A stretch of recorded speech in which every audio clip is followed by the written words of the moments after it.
बलूचिस्तान में दहशतगर्दी, औरतें और बच्चे टारगेट। शाहिद रिंद साहब तर्जुमान वज़ीर आला बलूचिस्तान के वो हमें ज्वाइन कर रहे हैं कोयटा से। और आपको ये बता दें कि एक बड़ा अहम इशू जो सोशल मीडिया पे आप लोग भी देख रहे होंगे वो ये है कि 2026 में जितने लोग 14 अगस्त को अवार्ड के लिए या तमगों के लिए नामजद किए गए उसमें बलूचिस्तान और खैबर पख्तूनख्वा की पुलिस का या वहाँ की लॉ इन्फोर्समेंट एजेंसी का कोई बंदा शामिल नहीं था, ना ही इंतज़ामिया का। और उस पर बहुत सख्त तनकीद हुई है, जिस पे हुकूमत ने अब ऐलान किया है, एहसन इकबाल साहब ने जो सिविल अवार्ड्स कमेटी के चेयरमैन हैं, कि अब दोबारा नामजदगियाँ तलब की हैं सूबाई हुकूमतों से और सूबाई हुकूमतें ये करती हैं। लेकिन सवाल ये है कि बलूचिस्तान में कुल 326 सिविलियन और 585 सिक्योरिटी फोर्सेस के जवान शहीद हो चुके हैं सिर्फ 2026 में, और किसी एक भी बंदा वहाँ से रिकमेंड नहीं किया गया। इस पर भी बात करेंगे। और ये जो बलूचिस्तान में दहशतगर्दी फैल रही है इस पर भी।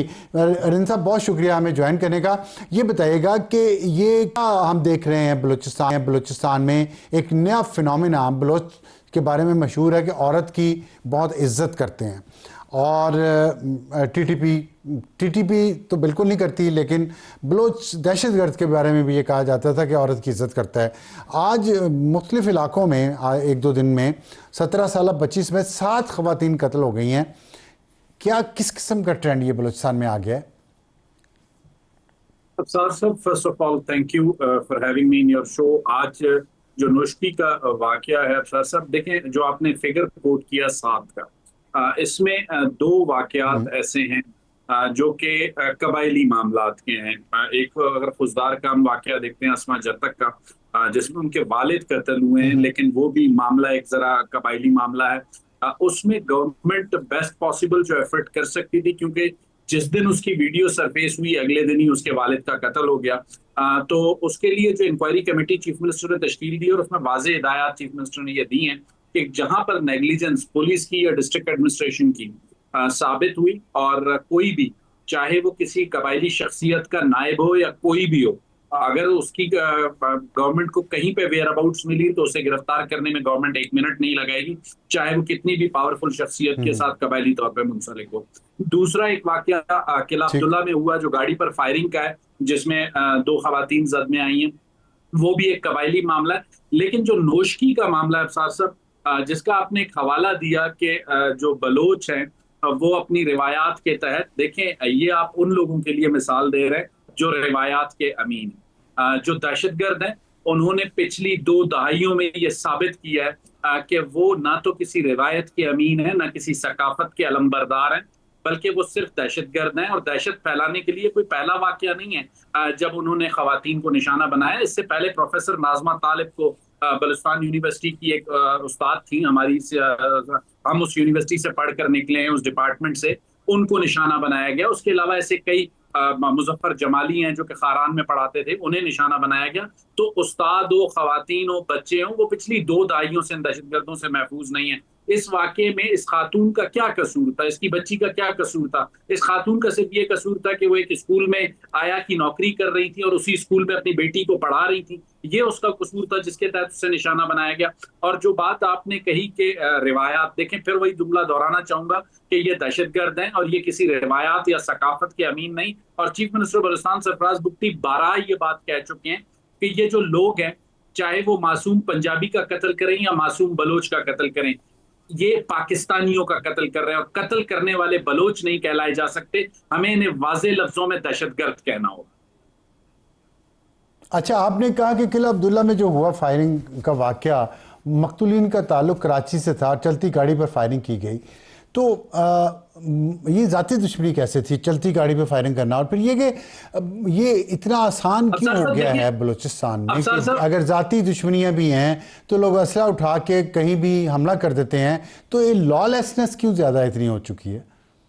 अफसार साहब देखें, ये इनिशियल इंफॉर्मेशन है, अभी तक इस बात के पास हमारे पास कोई मुकम्मल तौर पे हमने इन्वेस्टिगेशंस को क्लोज नहीं किया। इनिशियल इंफॉर्मेशन ये है कि इस गाड़ी पे जो फायरिंग हुई उसकी लीड्स हमें जो मिल रही हैं, हम उस तरफ जा रहे हैं। जो बात आपने की लॉलेसनेस की, अफसार साहब इस बात को एग्री करना पड़ेगा कि पाकिस्तान का निस्फ बलूचिस्तान है, और बहुत से ऐसे मकामात आते हैं जहां चंद किलोमीटर नहीं बल्कि सैकड़ों किलोमीटर तक अगर आप गाड़ी पे चलते रहे तो आपको कोई ऐसी सिक्योरिटी चेक पोस्ट या कोई ऐसी चीज नहीं आती। और कई जगहों पे रोड्स के करीब ऐसी माउंटेनियस हाइट्स हैं जिनका फायदा अक्सर दहशतगर्द भी उठाते हैं, और इस किस्म के जो कबायली दुश्मनियों के मामलात हैं उसमें भी इस किस्म के एम्बुशेस होते हैं।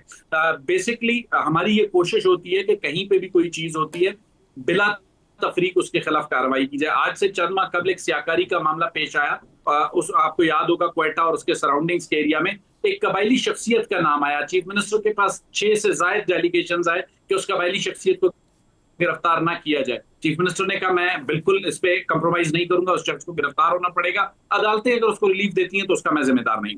आज अस्मा जतक के मामले पर भी उनका क्लियर ये स्टैंड है कि जहूर जमालजई जो नामजद मुलजिम है, अगर उसके वेयर अबाउट्स पुलिस को आज भी कोई लीड मिलती है, आज के दिन जब मैं आपसे बात कर रहा हूं उस वक्त भी पुलिस उस केस पे काम कर रही है। जहां पर हमें उसकी लीड मिली, अच्छा, we will not spare it, we will arrest him।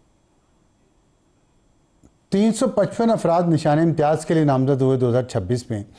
Khyber Pakhtunkhwa में पुलिस के 152 जवान और बलूचिस्तान पुलिस के 89 जवान शहीद हुए हैं 2026 में। एक भी नॉमिनेशन बलूचिस्तान की हुकूमत ने नहीं दी, क्यों? अफसार साहब, मेरा ख्याल है इससे पहले भी इस तरह की नामजदगियां गवर्नमेंट करती रही हैं।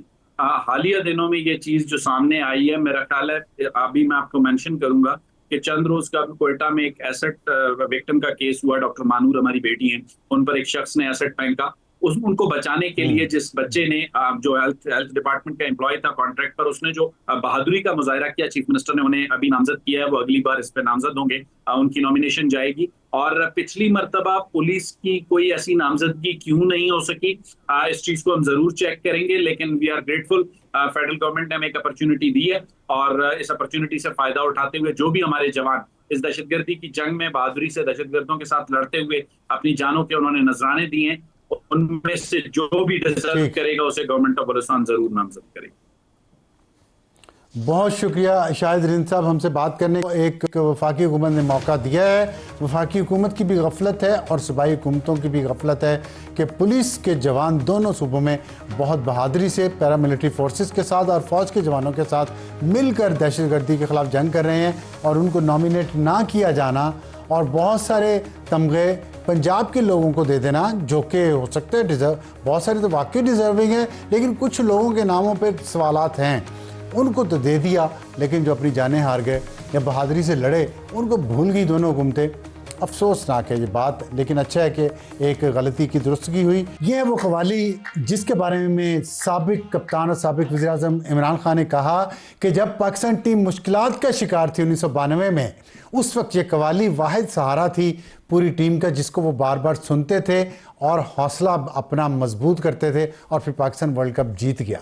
ये कवाली गाई थी 1971 में उस्ताद नुसरत फ़तेह अली ख़ान शहनशाह कव्वाल, जिनकी आज 29वीं बरसी है। 16 अगस्त 1997 को उन्होंने वफ़ात पाई, और वेस्टर्न ऑडियंस तक कवाली को ले जाने में उनका किरदार है। आज उनकी बरसी है, तो मैंने सोचा नौजवान नस्ल को याद करवा दूं कि नुसरत फ़तेह अली ख़ान साहब को सुना करें। मेरे लिए तो वो बहुत अहम शख्सियत रहे हैं ज़िंदगी में। मैंने भी उनको बहुत बार सुना, जब भी मायूस था या जब भी उदास था और जब भी खुश था। आप भी सुने, मुख्तलिफ मूड है उनके, मुख्तलिफ कलाम है, मुख्तलिफ तरीके से गाए हुए हैं, पूरी दुनिया सुनती है।